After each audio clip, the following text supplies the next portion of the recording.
2007 के अंत में इराक युद्ध समाप्त हो रहा है, राष्ट्रपति बुश ने जीत की घोषणा कर दी है और पुनर्निर्माण अभियान शुरू हो गया है। सार्जेंट मैथ्यूज और उनके स्पॉटर सार्जेंट आइजैक को इराकी रेगिस्तान के बीचों बीच एक पाइपलाइन निर्माण स्थल पर भेजा जाता है।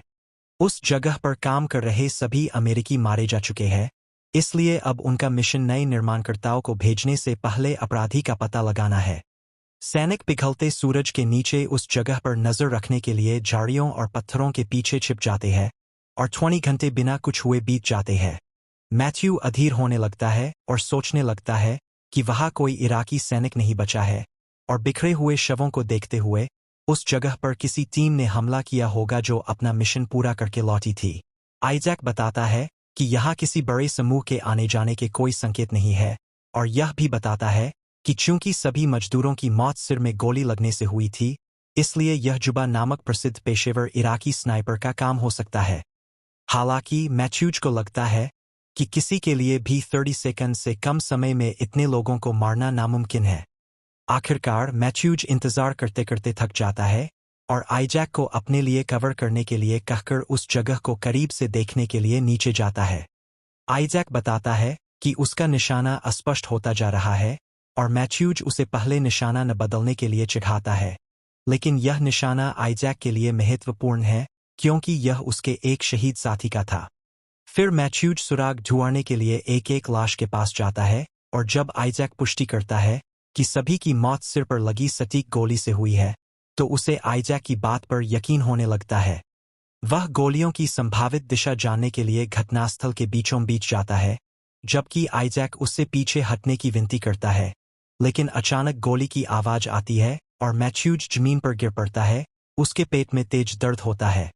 अपने दोस्त की मदद करने के लिए बेताब, आइजैक किसी भी आती हुई गोली से बचने के लिए तेरे मेरे रास्ते से नीचे की ओर दौड़ता है, लेकिन जब वह मैथ्यूज के पास पहुंचने ही वाला होता है तो उसके पैर में गोली लग जाती है। आइजैक के पास मैथ्यूज को पीछे छोड़कर एक टूटी हुई दीवार के पीछे छिपने के अलावा कोई चारा नहीं होता। तड़पता हुआ लेकिन जिंदा मैथ्यूज आइजैक से संपर्क करता है और उन्हें बेस पर फोन करके मदद मांगने के लिए कहता है।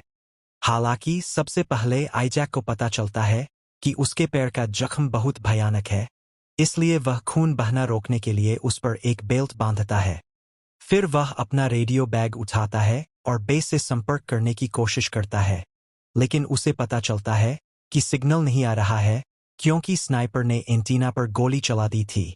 अचानक मैथ्यूज उससे फिर संपर्क करता है और उसे स्नाइपर को देखने के लिए कहता है ताकि वह उस पर निशाना साध सके।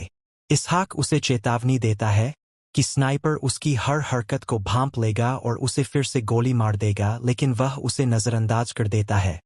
इसहाक चाकू से दीवार में छेद करके उस पर निशाना लगाने की कोशिश करता है। स्कोप से टकराने के बाद गिरते पत्थरों से उसका हाथ चोटिल हो जाता है।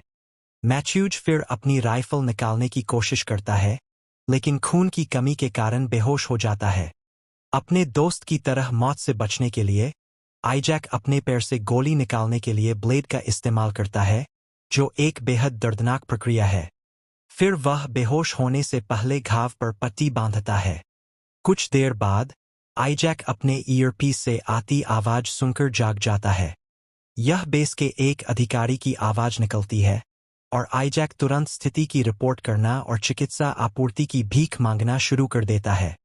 हालांकि जब अधिकारी उससे कई अजीबोगरीब सवाल पूछता है तो उसे शक होने लगता है, और सबसे जरूरी बात वह उससे कहता है कि या तो वह उन्हें अपनी सही स्थिति बताए या खड़े होकर हवा में गोली चलाए, यह दावा करते हुए कि हेलीकॉप्टरों का काम सटीक रूप से आपूर्ति गिराना है।